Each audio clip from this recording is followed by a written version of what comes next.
ألف لام ميم.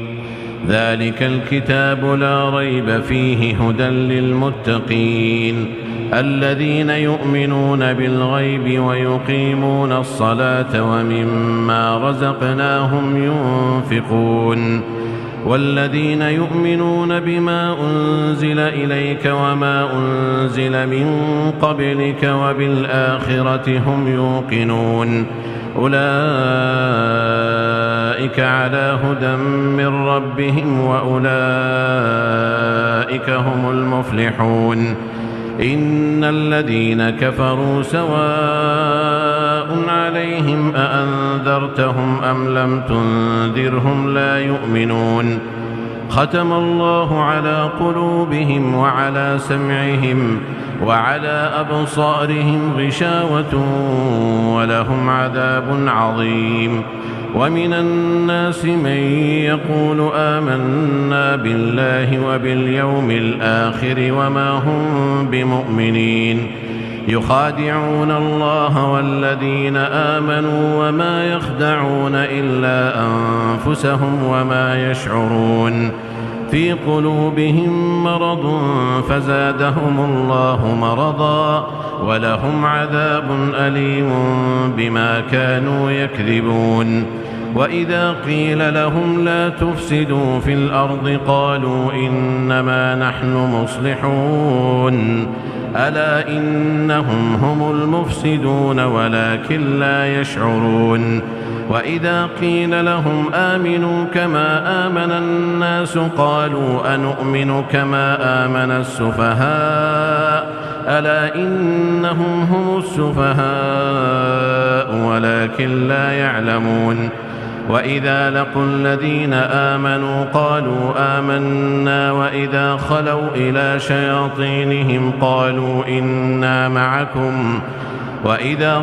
إلى شياطينهم قالوا إنا معكم إنما نحن مستهزئون الله يستهزئ بهم ويمدهم في طغيانهم يعمهون أولئك الذين اشتروا الضلالة بالهدى فما ربحت تجارتهم وما كانوا مهتدين مثلهم كمثل الذي استوقد نارا فلما أضاءت ما حوله ذهب الله بنورهم وتركهم في ظلمات لا يبصرون صم بكم عمي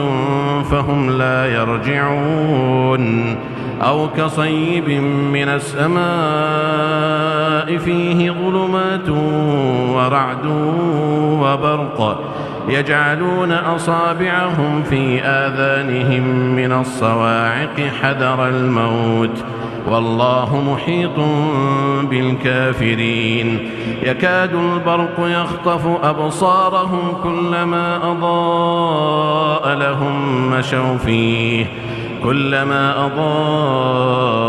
لهم مشوا فيه وإذا أظلم عليهم قاموا ولو شاء الله لذهب بسمعهم وأبصارهم إن الله على كل شيء قدير يا أيها الناس اعبدوا ربكم الذي خلقكم والذين من قبلكم لعلكم تتقون الذي جعل لكم الأرض فراشا والسماء بناء وأنزل من السماء ماء فأخرج به من الثمرات رزقا لكم فلا تجعلوا لله أندادا وأنتم تعلمون وإن كنتم في ريب مما نزلنا على عبدنا فأتوا بسورة من مثله وادعوا شهداءكم من دون الله إن كنتم صادقين فإن لم تفعلوا ولن تفعلوا فاتقوا النار التي وقودها الناس والحجارة أعدت للكافرين وبشر الذين آمنوا وعملوا الصالحات أن لهم جنات تجري من تحتها الأنهار كلما رزقوا منها من ثمرة رزقا قالوا هذا الذي رزقنا من قبل وأتوا به متشابها ولهم فيها أزواج مطهرة وهم فيها خالدون إن الله لا يستحيي أن يضرب مثلا ما بعوضة فما فوقها فأما الذين آمنوا فيعلمون أنه الحق من ربهم وأما الذين كفروا فيقولون ماذا أراد الله بهذا مثلا يضل به كثيرا ويهدي به كثيرا وما يضل به إلا الفاسقين الذين ينقضون عهد الله من بعد ميثاقه ويقطعون ما أمر الله به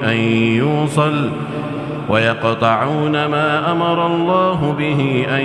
يوصل ويفسدون في الأرض أولئك هم الخاسرون كيف تكفرون بالله وكنتم أمواتا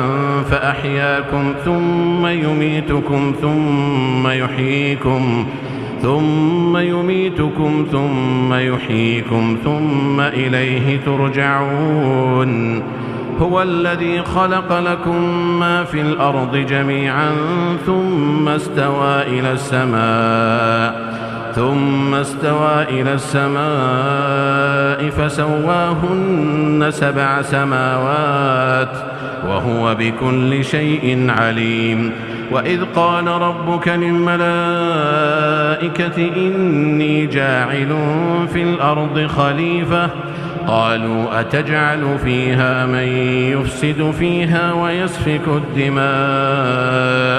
قالوا أتجعل فيها من يفسد فيها ويسفك الدماء ونحن نسبح بحمدك ونقدس لك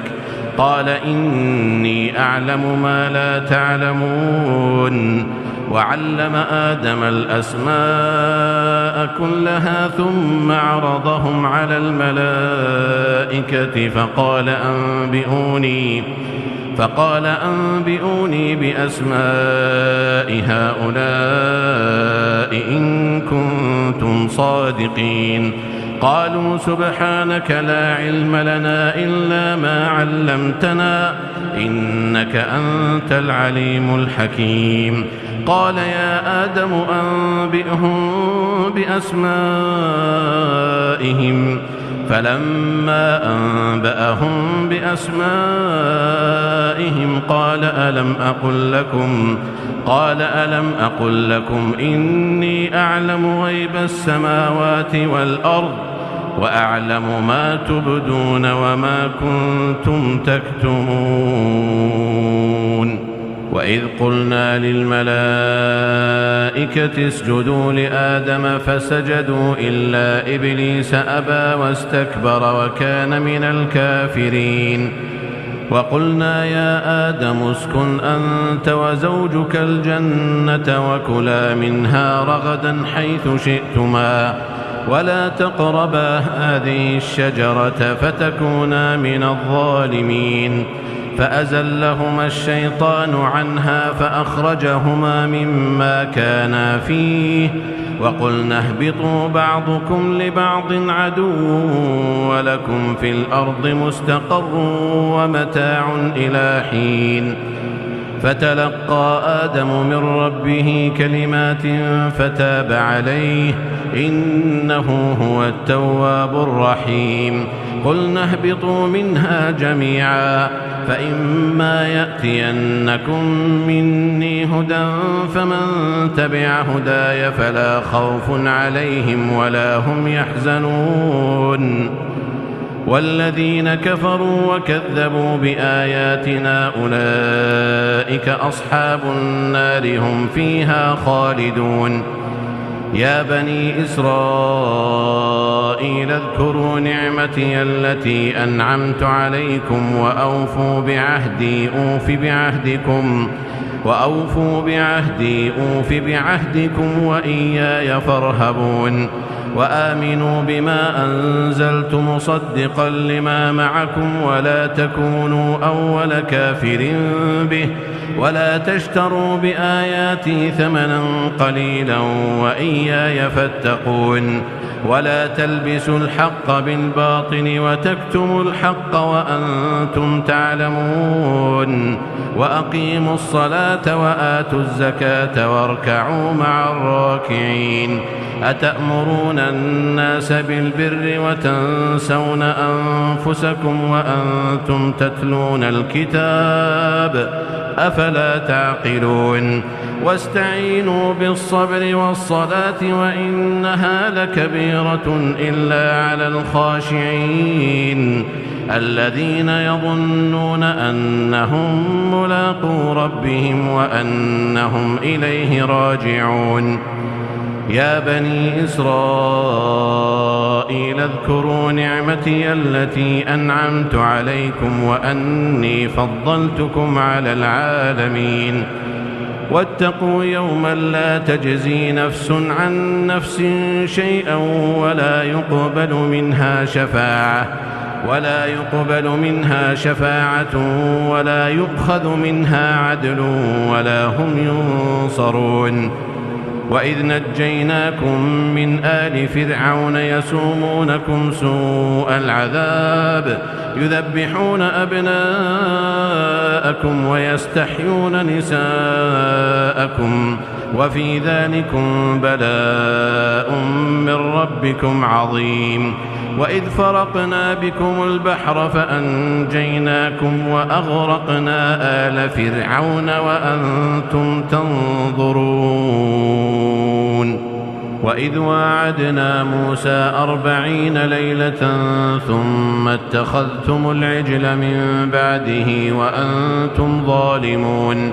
ثم عفونا عنكم من بعد ذلك لعلكم تشكرون.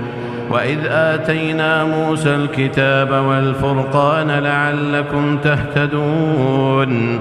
وإذ قال موسى لقومه يا قوم إنكم ظلمتم أنفسكم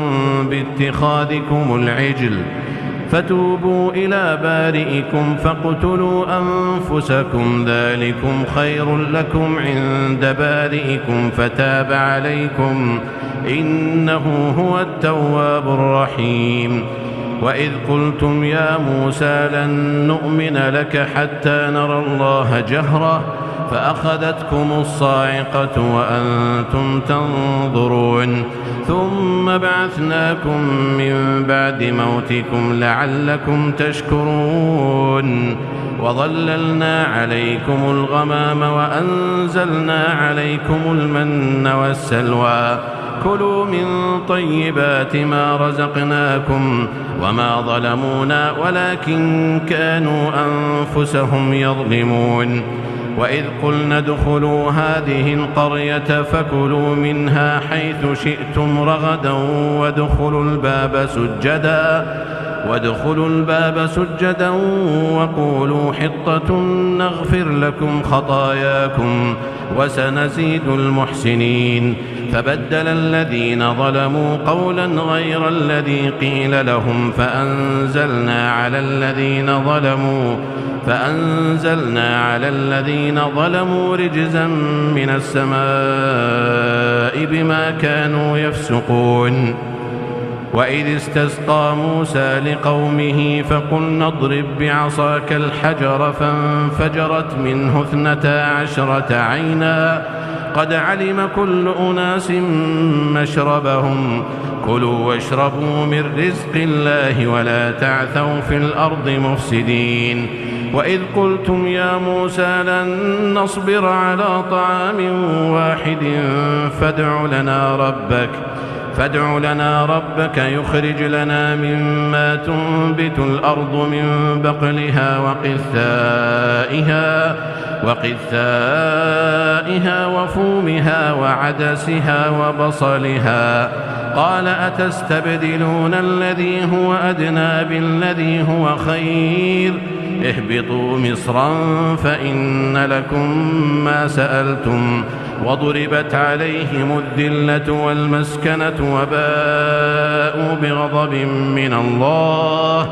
ذلك بأنهم كانوا يكفرون بآيات الله ويقتلون النبيين بغير الحق، ذلك بما عصوا وكانوا يعتدون. إن الذين آمنوا والذين هادوا والنصارى والصابئين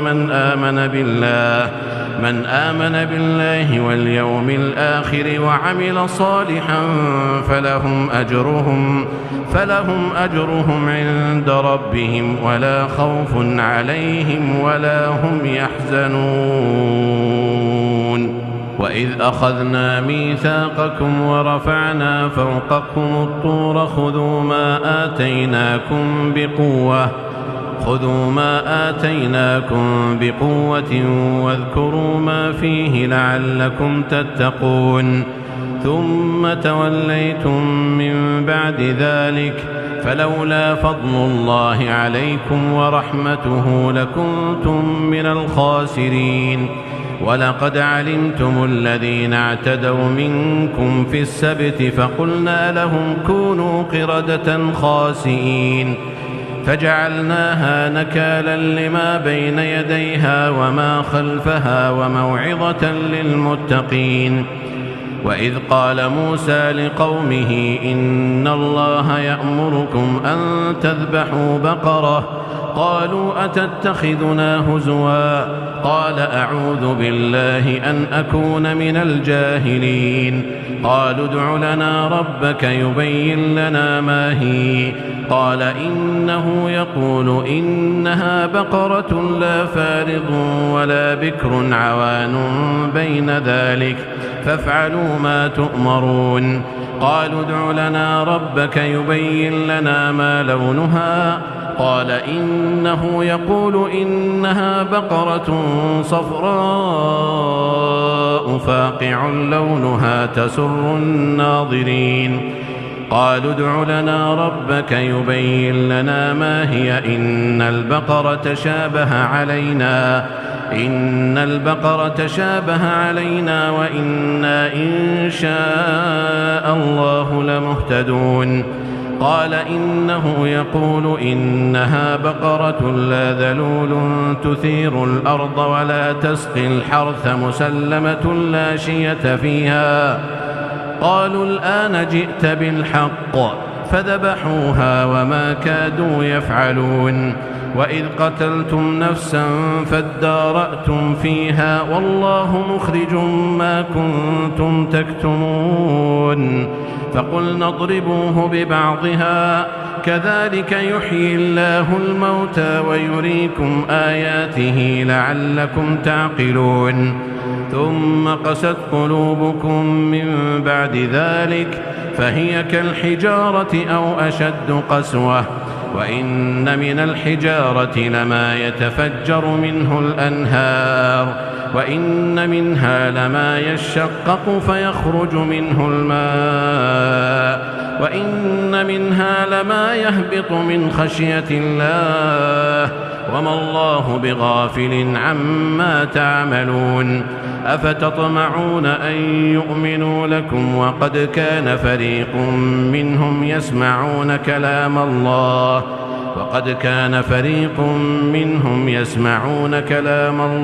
ثم يحرفونه من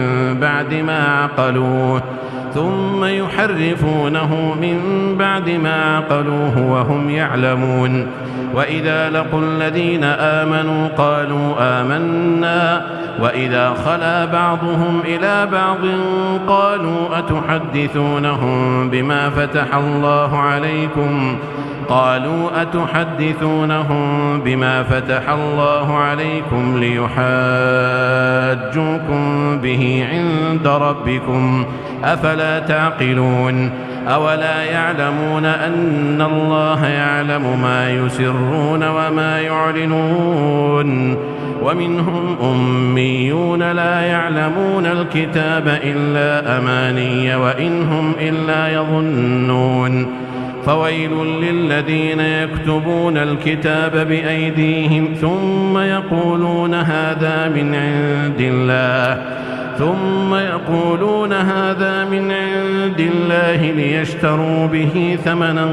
قليلا فويل لهم مما كتبت أيديهم وويل لهم مما يكسبون وقالوا لن تمسنا النار إلا أياما معدودة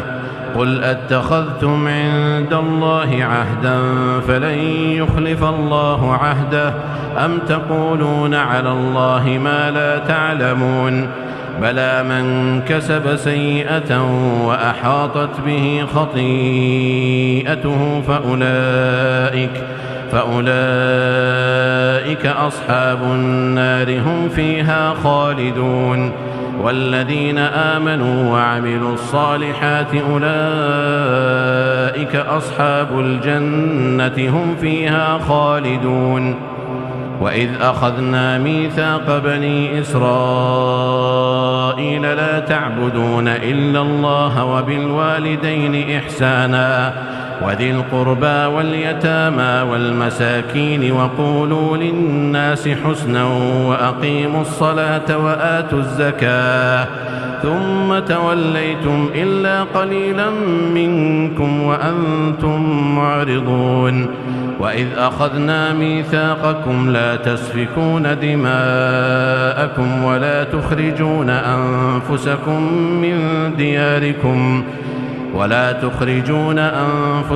من دياركم ثم أقررتم وأنتم تشهدون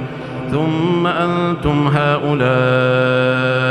تقتلون أنفسكم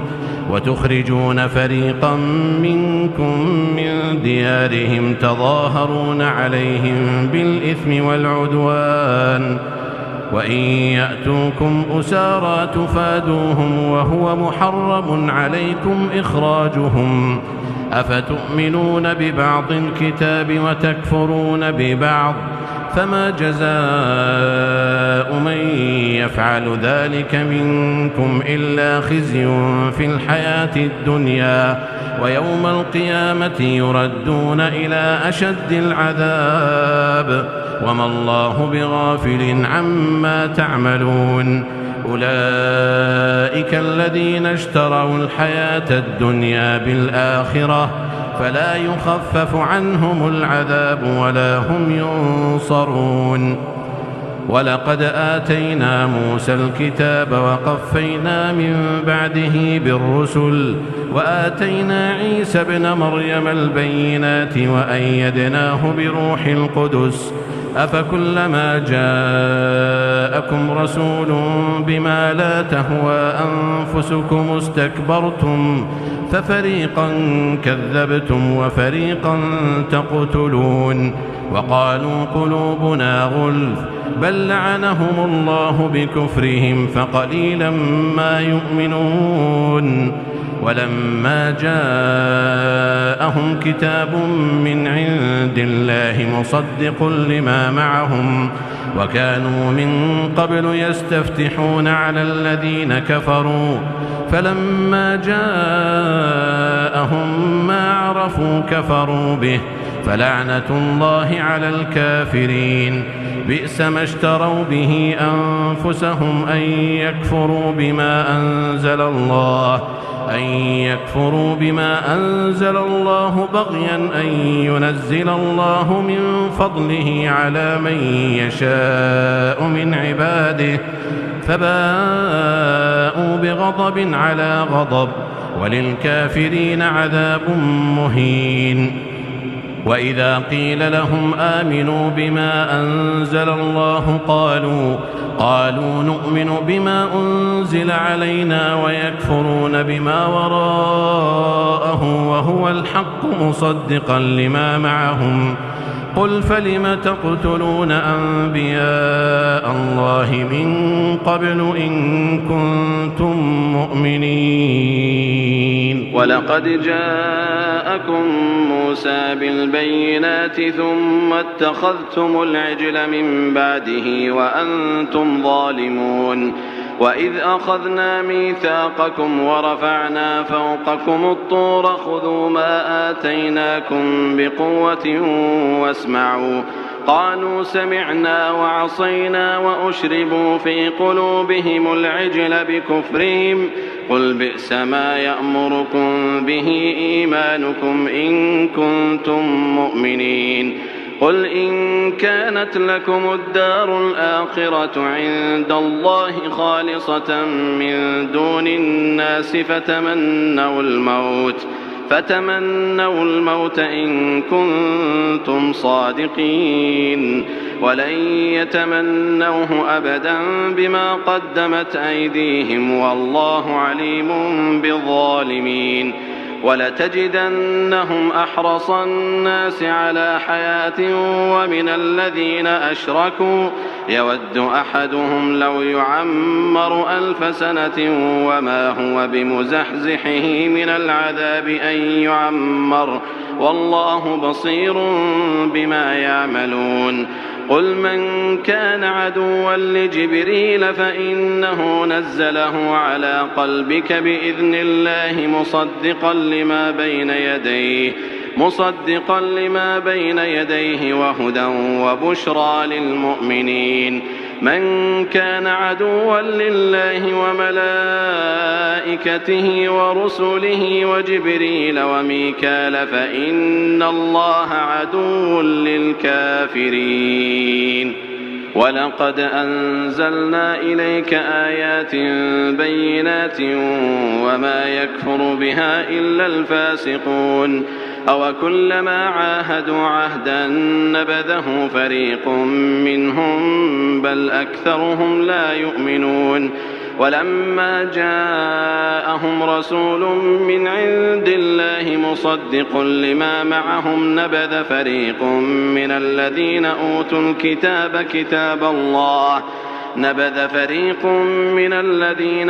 الكتاب كتاب الله وراء ظهورهم كأنهم لا يعلمون. واتبعوا ما تتلو الشياطين على ملك سليمان وما كفر سليمان ولكن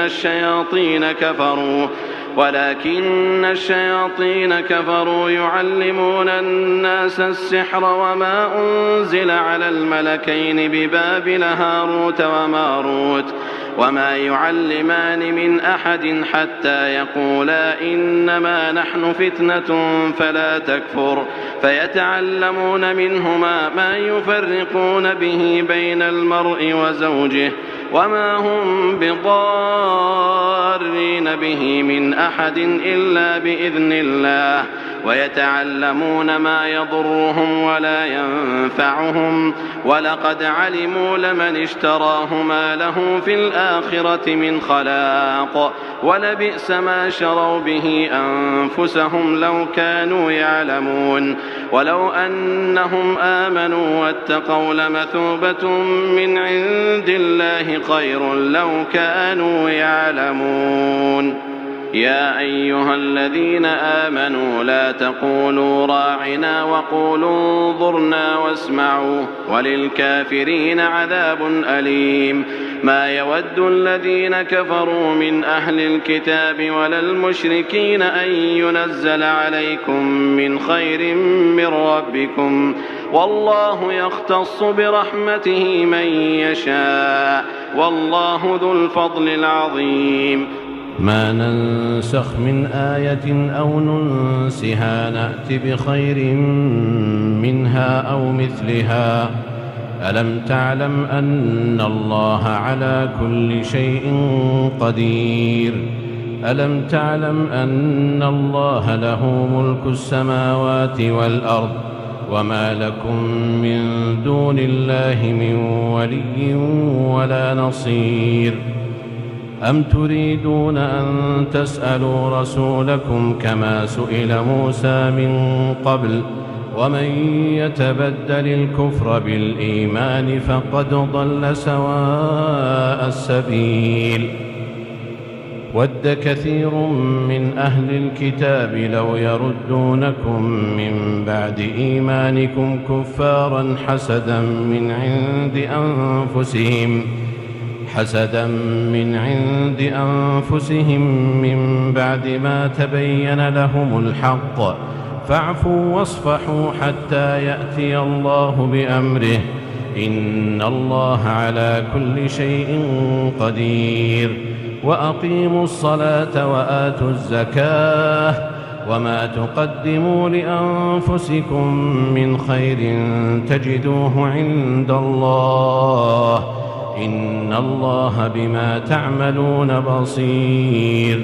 وقالوا لن يدخل الجنة إلا من كان هودا أو نصارى تلك أمانيهم قل هاتوا برهانكم إن كنتم صادقين. بلى من أسلم وجهه لله وهو محسن فله أجره عند ربه ولا خوف عليهم ولا هم يحزنون. وقالت اليهود ليست النصارى على شيء وقالت النصارى ليست اليهود على شيء وهم يتلون الكتاب كذلك قال الذين لا يعلمون مثل قولهم فالله يحكم بينهم يوم القيامة فيما كانوا فيه يختلفون. ومن أظلم ممن منع مساجد الله أن يذكر فيها اسمه وسعى في خرابها أولئك ما كان لهم أن يدخلوها إلا خائفين لهم في الدنيا خزي ولهم في الآخرة عذاب عظيم. ولله المشرق والمغرب فأينما تولوا فثم وجه الله إن الله واسع عليم.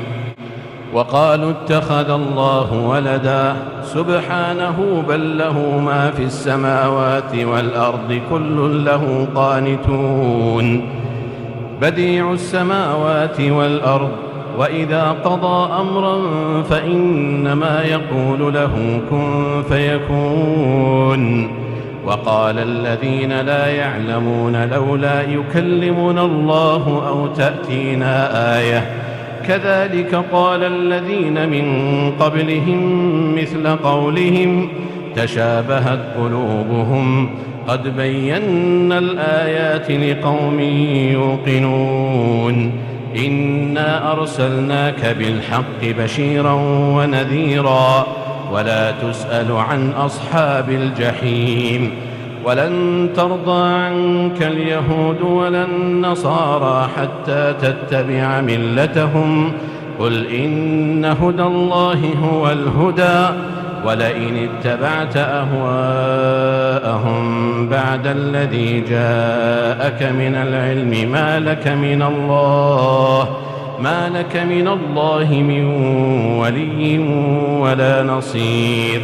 الذين آتيناهم الكتاب يتلونه حق تلاوته أولئك يؤمنون به ومن يكفر به فأولئك هم الخاسرون. يا بني إسرائيل اذكروا نعمتي التي أنعمت عليكم وأني فضلتكم على العالمين. واتقوا يوما لا تجزي نفس عن نفس شيئا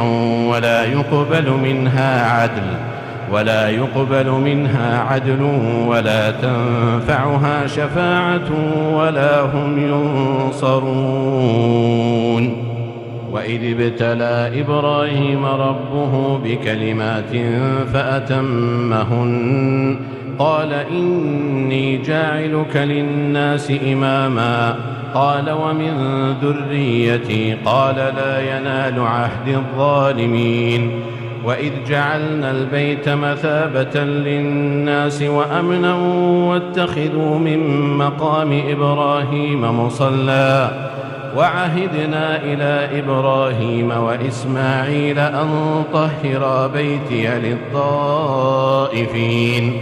أن طهرا بيتي للطائفين والعاكفين والركع السجود وإذ قال إبراهيم رب اجعل هذا بلدا آمنا وارزق أهله من الثمرات من آمن منهم بالله واليوم الآخر قال ومن كفر فأمتعه قليلا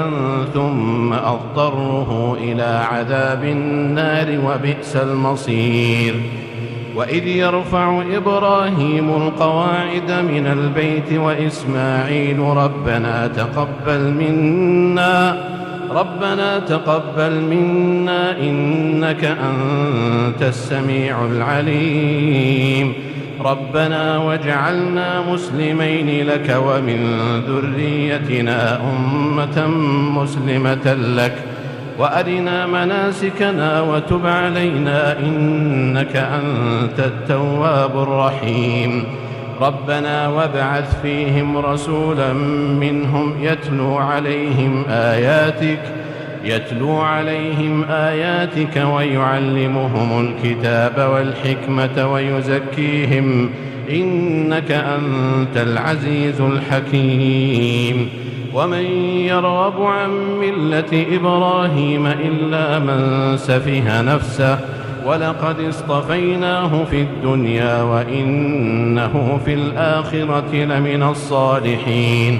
إذ قال له ربه أسلم قال أسلمت لرب العالمين ووصى بها إبراهيم بنيه ويعقوب يا بني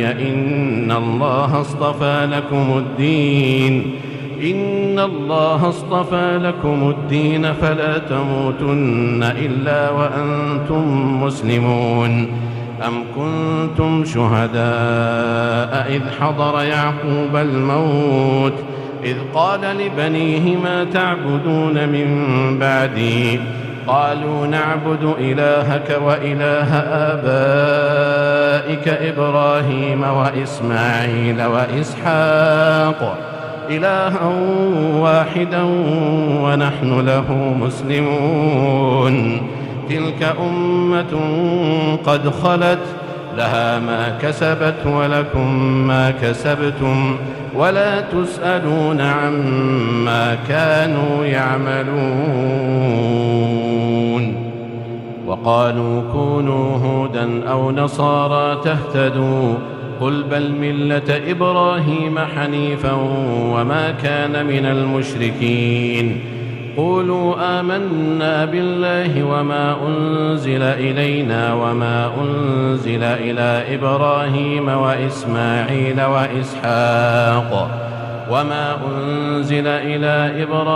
وإسماعيل وإسحاق ويعقوب والأسباط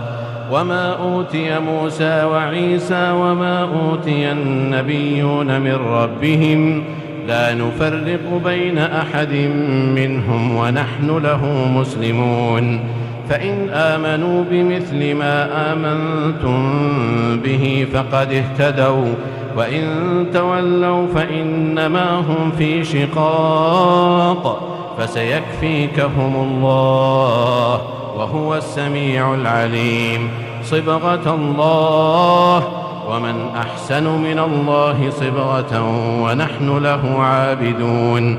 قل أتحاجوننا في الله وهو ربنا وربكم ولنا أعمالنا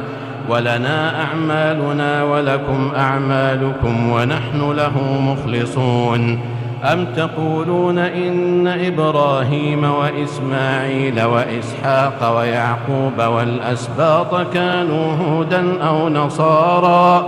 قل أأنتم أعلم أم الله ومن أظلم ممن كتم شهادة عنده من الله وما الله بغافل عما تعملون تلك أمة قد خلت لها ما كسبت ولكم ما كسبتم ولا تسألون عما كانوا يعملون سيقول السفهاء من الناس ما ولاهم عن قبلتهم التي كانوا عليها قل لله المشرق والمغرب يهدي من يشاء إلى صراط مستقيم وكذلك جعلناكم أمة وسطا لتكونوا شهداء على الناس ويكون الرسول عليكم شهيدا وما جعلنا القبلة التي كنت عليها إلا لنعلم من يتبع الرسول ممن ينقلب على عقبيه وإن كانت لكبيرة إلا على الذين هدى الله وما كان الله ليضيع إيمانكم إن الله بالناس لرؤوف رحيم قد نرى تقلب وجهك في السماء فلنولينك قبلة ترضاها فول وجهك شطر المسجد الحرام وحيث ما كنتم فولوا وجوهكم شطره وإن الذين أوتوا الكتاب ليعلمون أنه الحق من ربهم وما الله بغافل عما يعملون ولئن أتيت الذين أوتوا الكتاب بكل آية ما تبعوا قبلتك وما أنت بتابع قبلتهم وما بعضهم بتابع قبلة بعض ولئن اتبعت أهواءهم من بعد ما جاءك من العلم إنك إذا لمن الظالمين الذين آتيناهم الكتاب يعرفونه كما يعرفون أبناءهم وإن فريقا منهم ليكتمون الحق وهم يعلمون الحق من ربك فلا تكونن من الممترين ولكل وجهة هو موليها فاستبقوا الخيرات أينما تكونوا يأت بكم الله جميعا إن الله على كل شيء قدير ومن حيث خرجت فول وجهك شطر المسجد الحرام وإنه للحق من ربك وما الله بغافل عما تعملون ومن حيث خرجت فول وجهك شطر المسجد الحرام وحيث ما كنتم فولوا وجوهكم شطره لئلا يكون للناس عليكم حجة إلا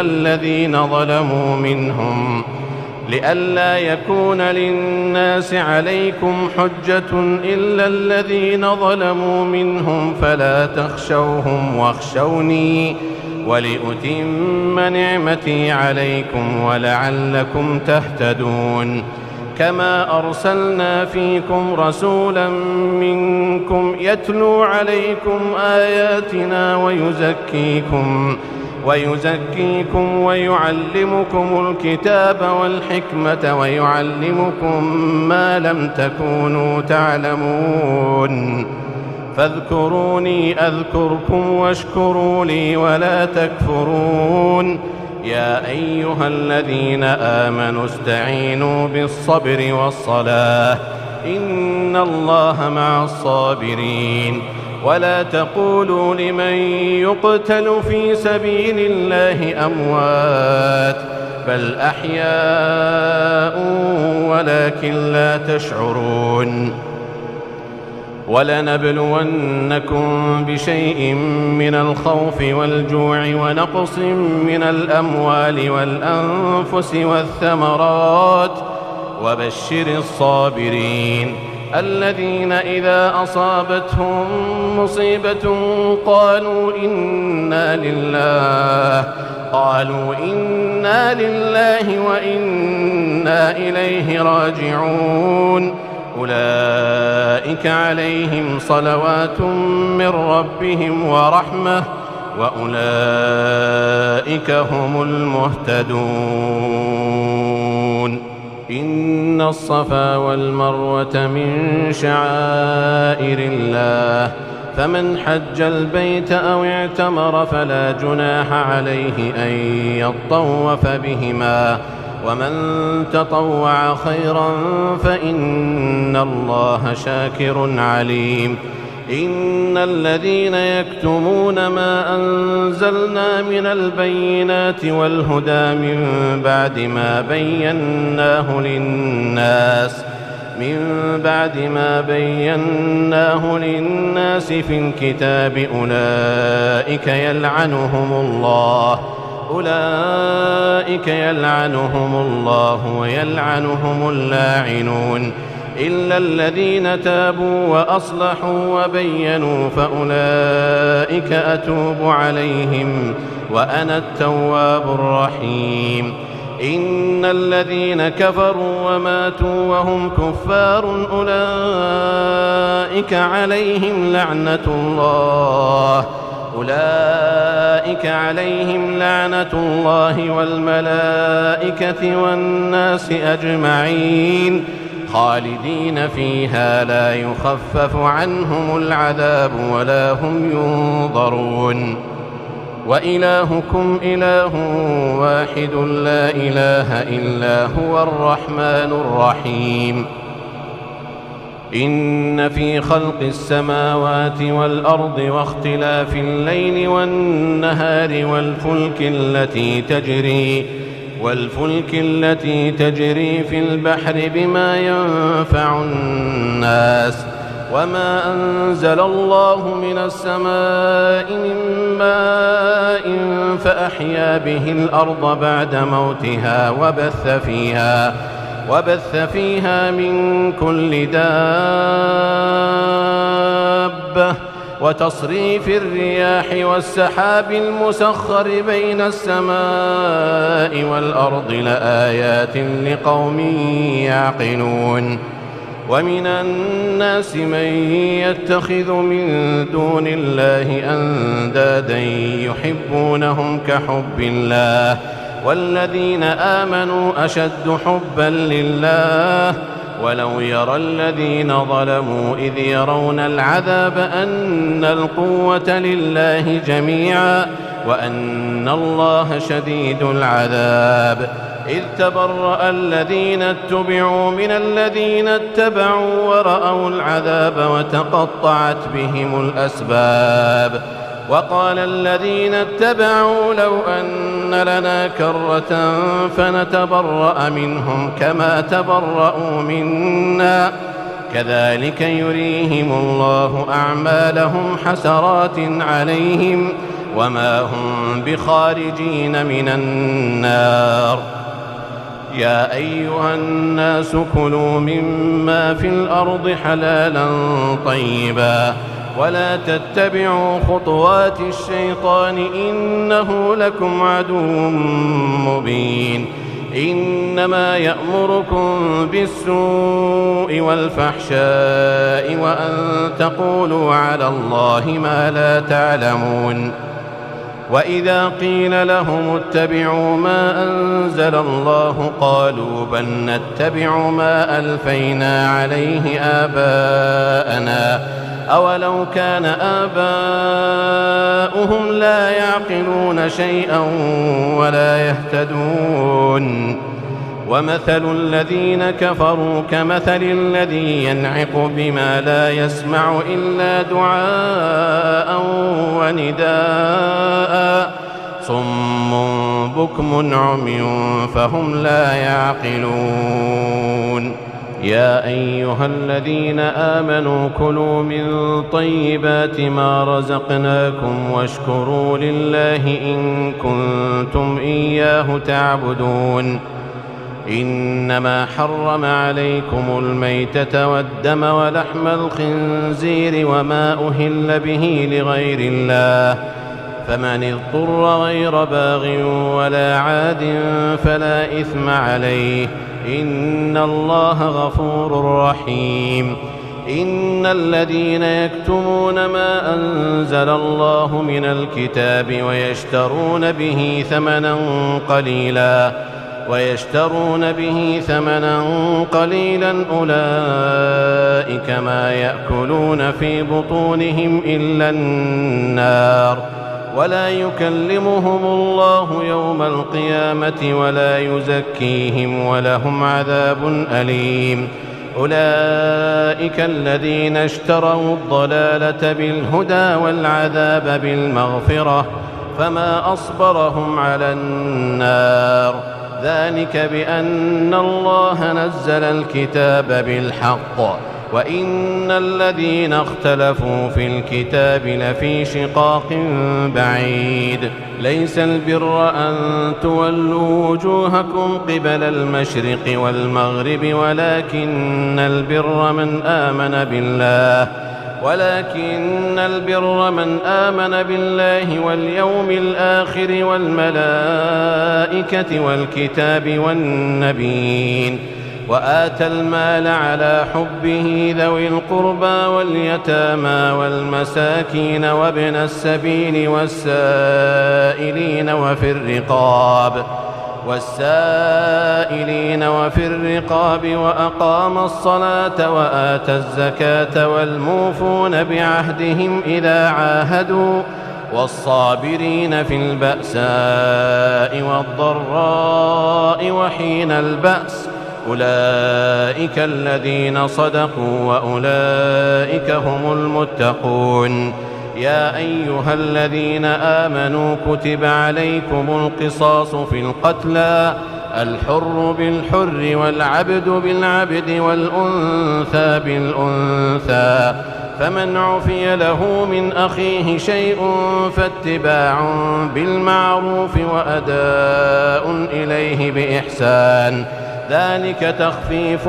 من ربكم ورحمة فمن اعتدى بعد ذلك فله عذاب أليم ولكم في القصاص حياة يا أولي الألباب لعلكم تتقون كتب عليكم إذا حضر أحدكم الموت إن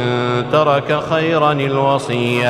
الوصية للوالدين والأقربين بالمعروف حقا على المتقين فمن بدله بعدما سمعه فإنما إثمه على الذين يبدلونه إن الله سميع عليم فمن خاف من موص جنفا أو إثما فأصلح بينهم فلا إثم عليه إن الله غفور رحيم يا أيها الذين آمنوا كتب عليكم الصيام كما كتب على الذين من قبلكم لعلكم تتقون أياما معدودات فمن كان منكم مريضا أو على سفر فعدة من أيام أخر وعلى الذين يطيقونه فدية طعام مسكين فمن تطوع خيرا فهو خير له وأن تصوموا خير لكم إن كنتم تعلمون شهر رمضان الذي أنزل فيه القرآن هدى للناس وبينات من الهدى والفرقان فمن شهد منكم الشهر فليصم ومن كان مريضا أو على سفر فعدة من أيام أخر يريد الله بكم اليسر ولا يريد بكم العسر ولتكملوا العدة ولتكبروا الله على ما هداكم ولعلكم تشكرون وإذا سألك عبادي عني فإني قريب أجيب دعوة الداع إذا دعان فليستجيبوا لي وليؤمنوا بي لعلهم يرشدون. أحل لكم ليلة الصيام الرفث إلى نسائكم هن لباس لكم وأنتم لباس لهن علم الله أنكم كنتم تختانون أنفسكم فتاب عليكم وعفى عنكم فالآن باشروهن وابتغوا ما كتب الله لكم وكلوا واشربوا حتى يتبين لكم الخيط الأبيض من الخيط الأسود من الفجر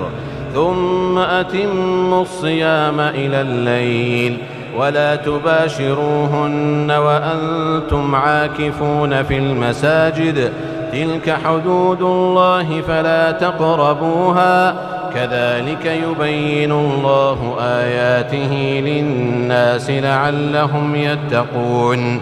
ولا تأكلوا أموالكم بينكم بالباطل وتدلوا بها إلى الحكام لتأكلوا فريقا من أموال الناس بالإثم وأنتم تعلمون. يسألونك عن الأهلة قل هي مواقيت للناس والحج وليس البر بأن تأتوا البيوت من ظهورها ولكن البر من اتقى وأتوا البيوت من أبوابها واتقوا الله لعلكم تفلحون. وقاتلوا في سبيل الله الذين يقاتلونكم ولا تعتدوا إن الله لا يحب المعتدين. واقتلوهم حيث ثقفتموهم وأخرجوهم من حيث أخرجوكم والفتنة أشد من القتل ولا تقاتلوهم عند المسجد الحرام حتى يقاتلوكم فيه فإن قاتلوكم فاقتلوهم كذلك جزاء الكافرين. فإن انتهوا فإن الله غفور رحيم. وقاتلوهم حتى لا تكون فتنة ويكون الدين لله فإن انتهوا فلا عدوان إلا على الظالمين. الشهر الحرام بالشهر الحرام والحرمات قصاص فمن اعتدى عليكم فاعتدوا عليه بمثل ما اعتدى عليكم واتقوا الله واعلموا أن الله مع المتقين. وأنفقوا في سبيل الله ولا تلقوا بأيديكم إلى التهلكة وأحسنوا إن الله يحب المحسنين. وأتموا الحج والعمرة لله فإن أحصرتم فما استيسر من الهدي ولا تحلقوا رؤوسكم حتى يبلغ الهدي محله فمن كان منكم مريضا أو به أذى من رأسه ففدية من صيام أو صدقة أو نسك فإذا أمنتم فمن تمتع بالعمرة إلى الحج فما استيسر من الهدي فمن لم يجد فصيام 3 أيام في الحج و7 إذا رجعتم تلك 10 كاملة ذلك لمن لم يكن أهله حاضر المسجد الحرام واتقوا الله واعلموا أن الله شديد العقاب. الحج أشهر معلومات فمن فرض فيهن الحج فلا رفث ولا فسوق ولا جدال في الحج وما تفعلوا من خير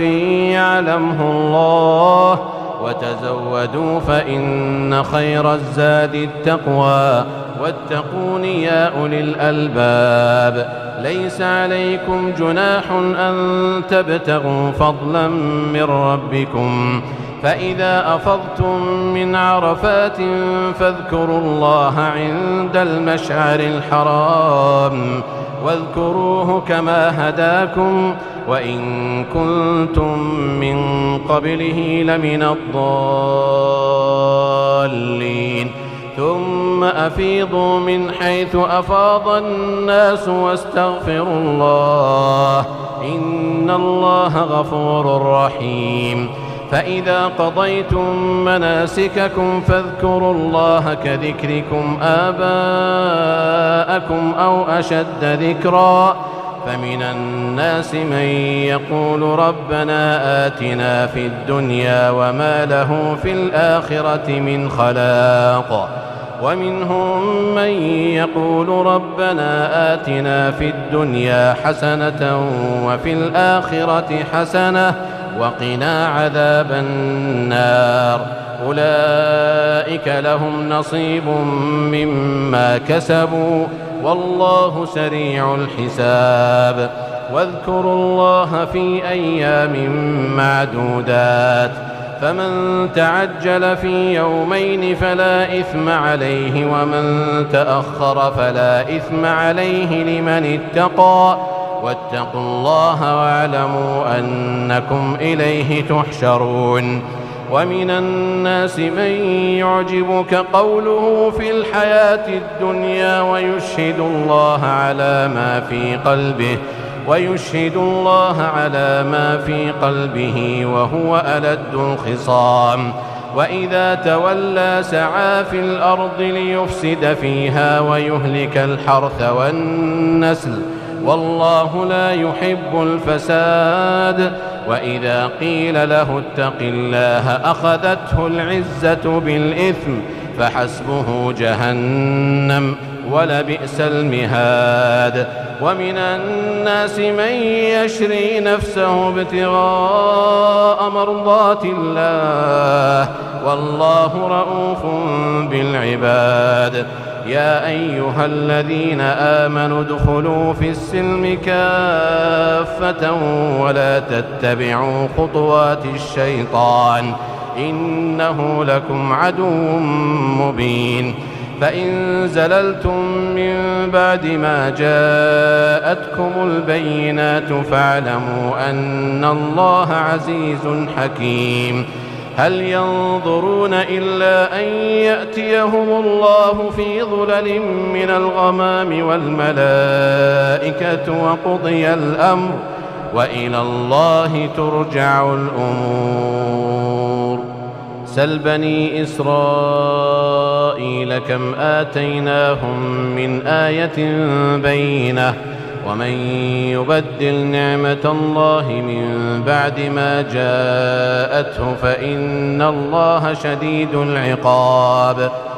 زين للذين كفروا الحياة الدنيا ويسخرون من الذين آمنوا والذين اتقوا فوقهم يوم القيامة والله يرزق من يشاء بغير حساب كان الناس أمة واحدة فبعث الله النبيين مبشرين ومنذرين وأنزل معهم الكتاب بالحق ليحكم بين الناس فيما اختلفوا فيه وما اختلف فيه إلا الذين أوتوه من بعد ما جاءتهم البينات بغيا بينهم فهدى الله الذين آمنوا لما اختلفوا فيه من الحق بإذنه والله يهدي من يشاء إلى صراط مستقيم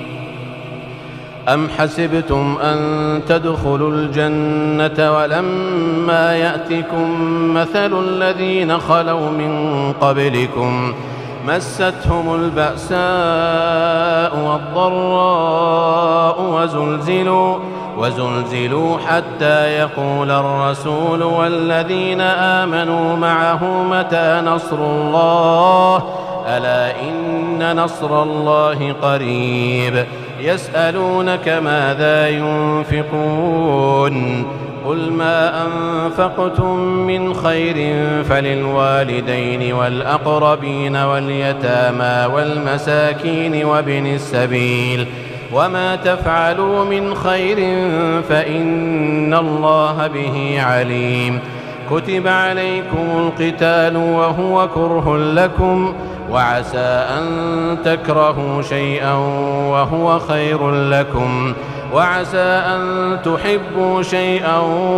وهو شر لكم والله يعلم وأنتم لا تعلمون يسألونك عن الشهر الحرام قتال فيه قل قتال فيه كبير وصد عن سبيل الله وكفر به والمسجد الحرام وإخراج أهله منه أكبر عند الله والفتنة أكبر من القتل ولا يزالون يقاتلونكم حتى يردوكم عن دينكم إن استطاعوا ومن يرتدد منكم عن دينه فيمت وهو كافر فأولئك حبطت أعمالهم في الدنيا والآخرة وأولئك أصحاب النار هم فيها خالدون إن الذين آمنوا والذين هاجروا وجاهدوا في سبيل الله أولئك يرجون رحمة الله والله غفور رحيم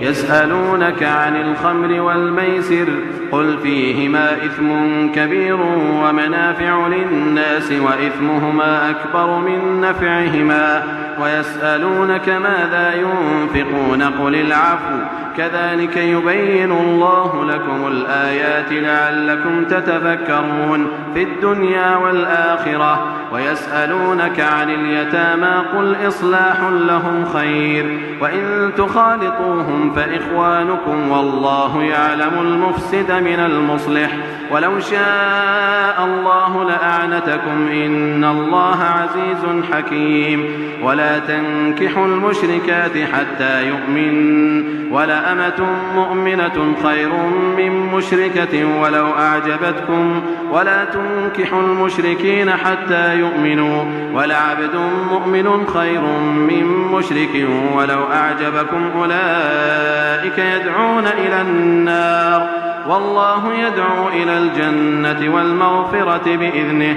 ويبين آياته للناس لعلهم يتذكرون ويسألونك عن المحيض قل هو أذى فاعتزلوا النساء في المحيض ولا تقربوهن حتى يطهرن فإذا تطهرن فأتوهن من حيث أمركم الله إن الله يحب التوابين ويحب المتطهرين نساؤكم حرث لكم فأتوا حرثكم أنى شئتم وقدموا لأنفسكم واتقوا الله واعلموا أنكم ملاقوه وبشر المؤمنين ولا تجعلوا الله عرضة لأيمانكم أن تبروا وتتقوا وتصلحوا بين الناس والله سميع عليم لا يؤاخذكم الله باللغو في أيمانكم ولكن يؤاخذكم بما كسبت قلوبكم والله غفور حليم للذين يؤلون من نسائهم تربص 4 أشهر فإن فاءوا فإن الله غفور رحيم وإن عزموا الطلاق فإن الله سميع عليم والمطلقات يتربصن بأنفسهن 3 قروء ولا يحل لهن أن يكتمن ما خلق الله في أرحامهن إن كن يؤمن بالله واليوم الآخر وبعولتهن أحق بردهن في ذلك إن أرادوا إصلاحا ولهن مثل الذي عليهن بالمعروف وللرجال عليهن درجة والله عزيز حكيم. الطلاق مرتان فإمساك بمعروف أو تسريح بإحسان ولا يحل لكم أن تأخذوا مما آتيتموهن شيئا إلا أن يخافا ألا يقيما حدود الله، فإن خفتم ألا يقيما حدود الله فلا جناح عليهما فيما افتدت به، تلك حدود الله فلا تعتدوها، ومن يتعد حدود الله فأولئك هم الظالمون. فإن طلقها فلا تحل له من بعد حتى تنكح زوجا غيره، فإن طلقها فلا جناح عليهما أن يتراجعا إن ظنا أن يقيما حدود الله، وتلك حدود الله يبينها لقوم يعلمون. وإذا طلقتم النساء فبلغن أجلهن فأمسكوهن بمعروف أو سرحوهن بمعروف،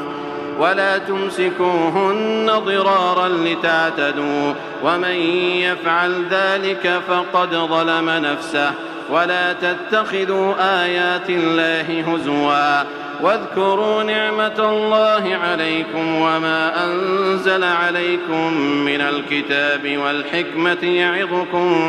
به، واتقوا الله واعلموا أن الله بكل شيء عليم. وإذا طلقتم النساء فبلغن أجلهن فلا تعضلوهن أن ينكحن أزواجهن إذا تراضوا بينهم بالمعروف، ذلك يوعظ به من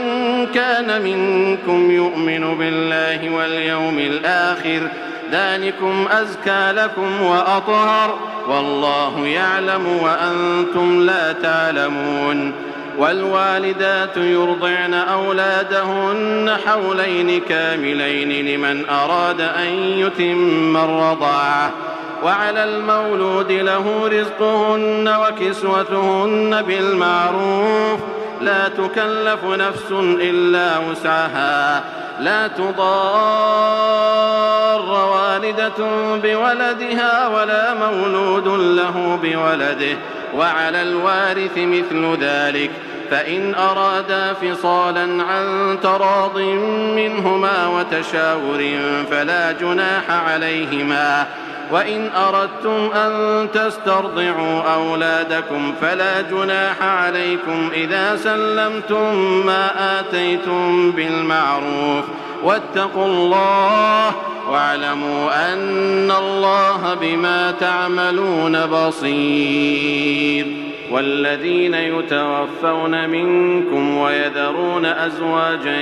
يتربصن بأنفسهن 4 أشهر و10،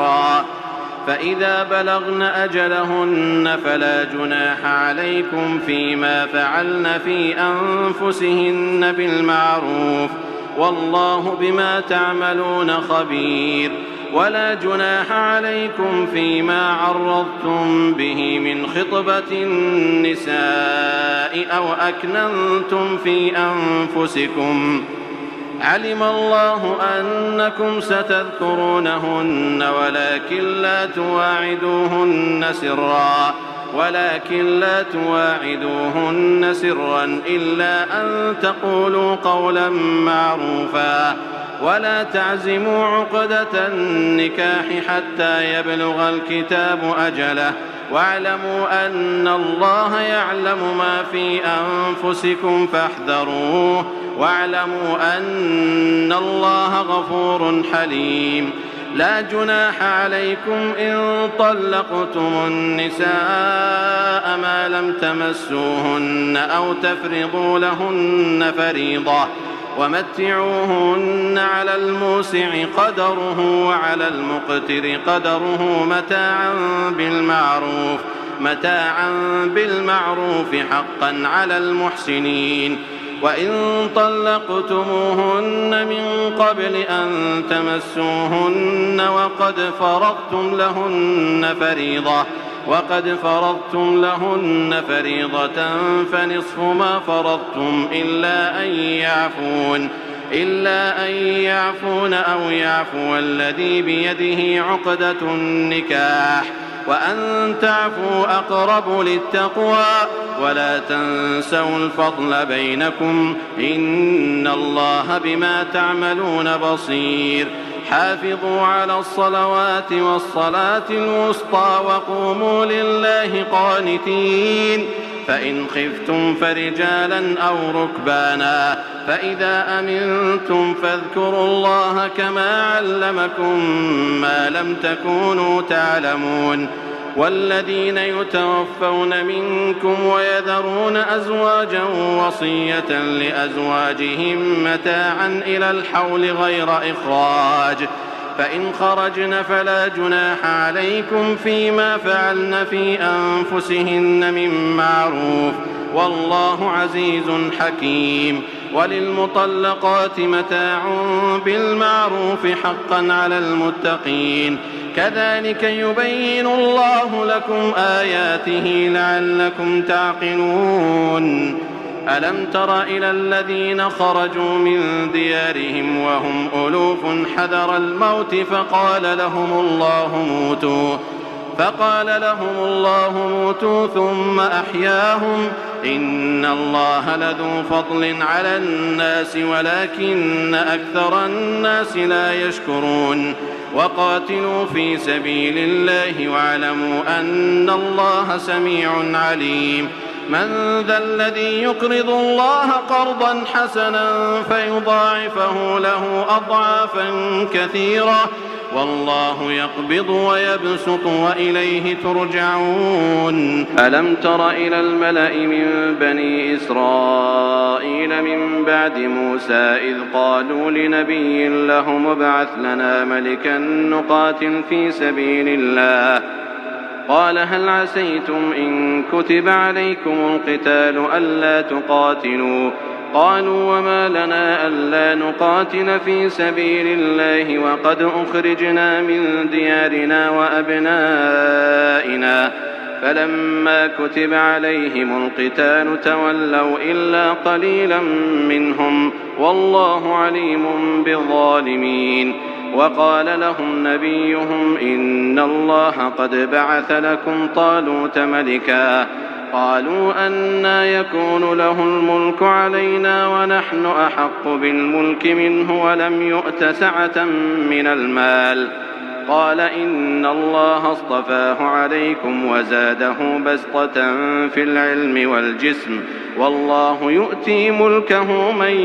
يشاء، والله واسع عليم. وقال لهم نبيهم إن آية ملكه أن يأتيكم التابوت فيه سكينة من ربكم وبقية مما ترك آل موسى وآل هارون تحمله الملائكة، إن في ذلك لآية لكم إن كنتم مؤمنين. فلما فصل طالوت بالجنود قال إن الله مبتليكم بنهر، فمن شرب منه فليس مني ومن لم يطعمه فإنه مني إلا من اغترف غرفة بيده، فشربوا منه إلا قليلا منهم. فلما جاوزه هو والذين آمنوا معه قالوا لا طاقة لنا اليوم بجالوت وجنوده، قال الذين يظنون أنهم ملاقو الله كم من فئة قليلة غلبت فئة كثيرة بإذن الله، والله مع الصابرين. ولما برزوا لجالوت وجنوده قالوا ربنا أفرغ علينا صبرا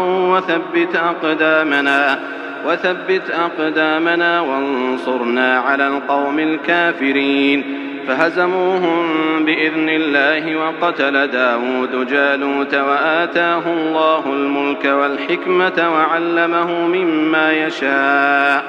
ولولا دفع الله الناس بعضهم ببعض لفسدت الأرض ولكن الله ذو فضل على العالمين. تلك آيات الله نتلوها عليك بالحق وإنك لمن المرسلين.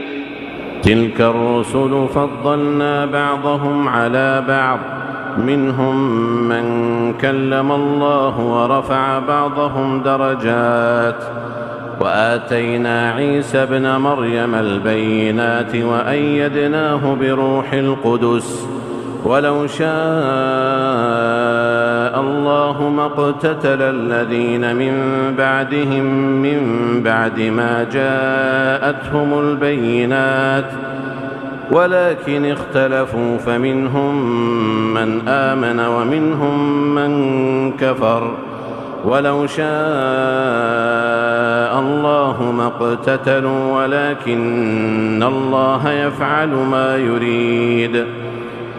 يا أيها الذين آمنوا أنفقوا مما رزقناكم من قبل أن يأتي يوم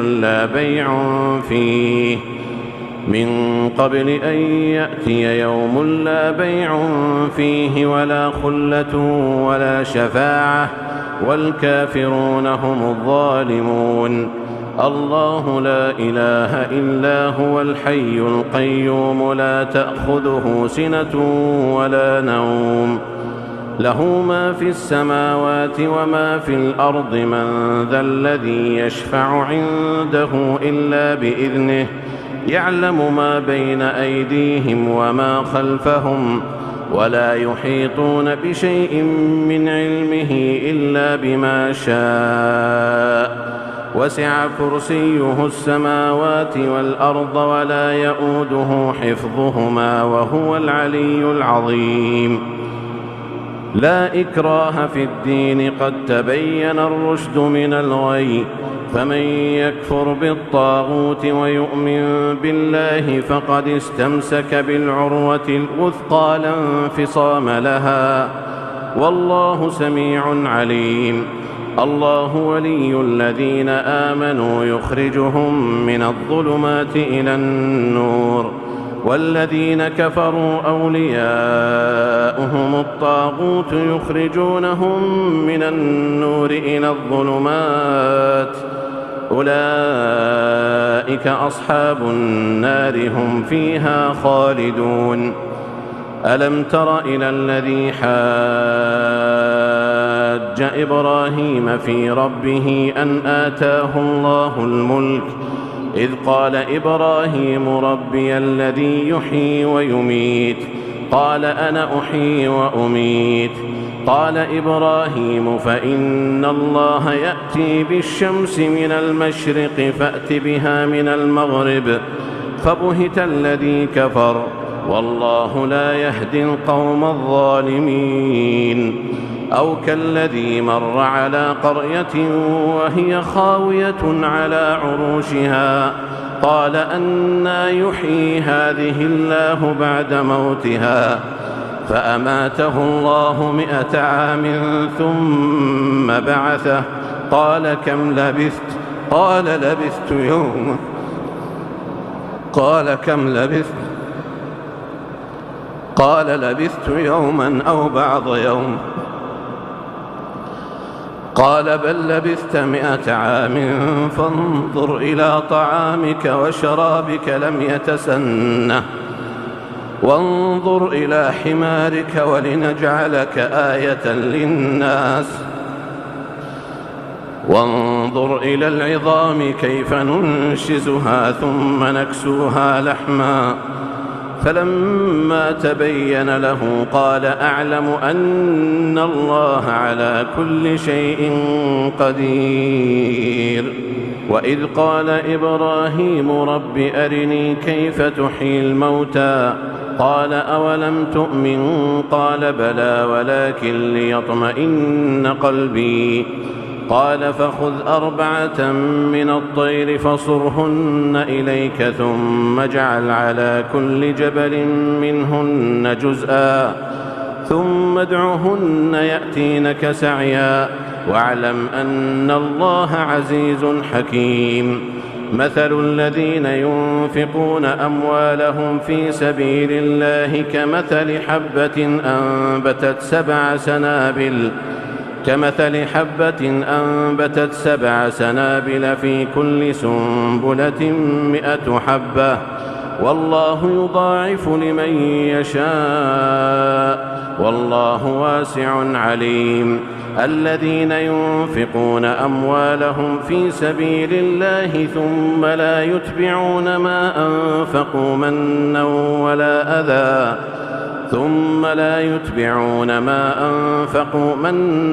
ولا أذى لهم أجرهم عند ربهم ولا خوف عليهم ولا هم يحزنون.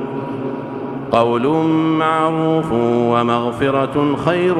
من صدقة يتبعها أذى والله غني حليم. يا أيها الذين آمنوا لا تبطلوا صدقاتكم بالمن والأذى كالذي ينفق ماله رئاء الناس ولا يؤمن بالله واليوم الآخر فمثله كمثل صفوان عليه تراب فأصابه وابل فتركه صلدا لا يقدرون على شيء مما كسبوا والله لا يهدي القوم الكافرين. ومثل الذين ينفقون أموالهم ابتغاء مرضات الله وتثبيتا من أنفسهم كمثل جنة بربوة أصابها وابل فآتت أكلها ضعفين فإن لم يصبها وابل فطل والله بما تعملون بصير. أيود أحدكم أن تكون له جنة من نخيل وأعناب تجري من تحتها الأنهار له فيها من كل الثمرات وأصابه الكبر وله ذرية ضعفاء فأصابها إعصار فيه نار فاحترقت كذلك يبين الله لكم الآيات لعلكم تتفكرون. يا أيها الذين آمنوا أنفقوا من طيبات ما كسبتم ومما أخرجنا لكم من الأرض ولا تيمموا الخبيث منه تنفقون ولستم بآخذيه إلا أن تغمضوا فيه واعلموا أن الله غني حميد. الشيطان يعدكم الفقر ويأمركم بالفحشاء والله يعدكم مغفرة منه وفضلا والله واسع عليم. يؤتي الحكمة من يشاء ومن يؤت الحكمة فقد أوتي خيرا كثيرا وما يذكر إلا أولو الألباب. وما أنفقتم من نفقة أو نذرتم من نذر فإن الله يعلمه وما للظالمين من أنصار. إن تبدوا الصدقات فنعما هي وإن تخفوها وتؤتوها الفقراء فهو خير لكم ويكفر عنكم من سيئاتكم والله بما تعملون خبير. ليس عليك هداهم ولكن الله يهدي من يشاء وما تنفقوا من خير فلأنفسكم وما تنفقون إلا ابتغاء وجه الله وما تنفقوا من خير يوفى إليكم وأنتم لا تظلمون. للفقراء الذين أحصروا في سبيل الله لا يستطيعون ضربا في الأرض يحسبهم الجاهل أغنياء من التعفف تعرفهم بسيماهم لا يسألون الناس إلحافا وما تنفقوا من خير فإن الله به عليم الذين ينفقون أموالهم بالليل والنهار سرا وعلانية فلهم أجرهم عند ربهم ولا خوف عليهم ولا هم يحزنون الذين يأكلون الربا لا يقومون إلا كما يقوم الذي يتخبطه الشيطان من المس ذلك بأنهم قالوا إنما البيع مثل الربا وأحل الله البيع وحرم الربا فمن جاءه موعظة من ربه فانتهى فله ما سلف وأمره إلى الله ومن عاد فأولئك أصحاب النار هم فيها خالدون يمحق الله الربا ويربي الصدقات والله لا يحب كل كفار أثيم إن الذين آمنوا وعملوا الصالحات وأقاموا الصلاة وآتوا الزكاة لهم أجرهم عند ربهم ولا خوف عليهم ولا هم يحزنون يا أيها الذين آمنوا اتقوا الله وذروا ما بقي من الربا إن كنتم مؤمنين فإن لم تفعلوا فأذنوا بحرب من الله ورسوله وإن تبتم فلكم رؤوس أموالكم لا تظلمون ولا تظلمون وإن كان ذو عسرة فنظرة إلى ميسرة وأن تصدقوا خير لكم إن كنتم تعلمون واتقوا يوما ترجعون فيه إلى الله ثم توفى كل نفس ما كسبت وهم لا يظلمون يا أيها الذين آمنوا إذا تداينتم بدين إلى أجل مسمى فاكتبوه وليكتب بينكم كاتب بالعدل ولا يأب كاتب أن يكتب كما علمه الله فليكتب وليملل الذي عليه الحق وليتق الله ربه ولا يبخس منه شيئا فإن كان الذي عليه الحق سفيها أو ضعيفا أو لا يستطيع أن يمل هو فليملل وليه بالعدل واستشهدوا شهيدين من رجالكم فإن لم يكونا رجلين فرجل وامرأتان ممن ترضون من الشهداء